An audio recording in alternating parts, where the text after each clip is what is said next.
നിൻ നിഴലായി മാറാൻ ഞാൻ നിന്നിൽ അലിയണം. വേട്ടക്കാർക്കും ഇരകൾക്കുമിടയിലെ നിഷ്ക്രിയരും നിശബ്ദരുമായ മനുഷ്യരാണ് കാഴ്ചക്കാർ. ചെയ്യാൻ പാടില്ലാത്തവ ചെയ്യുന്ന വേട്ടക്കാരേക്കാൾ കുറ്റക്കാരാണ് ചെയ്യേണ്ട കാര്യം ചെയ്യാതിരിക്കുന്ന കാഴ്ചക്കാർ. വേട്ടക്കാർക്കുള്ള ശിക്ഷ ഇവിടെ തന്നെയാണ്.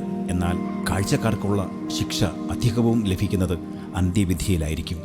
ധനവാൻ, ധനികനായ ഭോഷൻ, ധനികനായ യുവാവ് എന്നിങ്ങനെ ഒറ്റയ്ക്കും കൂട്ടമായും കുറ്റം വിധിക്കപ്പെടുന്ന കാഴ്ചക്കാർ സുവിശേഷങ്ങളിൽ ഏറെയുണ്ട്. അവരെ ബാധിക്കാത്തിടത്തോളം കാലം മനുഷ്യൻ്റെ പ്രശ്നങ്ങളൊന്നും അവർക്ക് വിഷയമല്ല.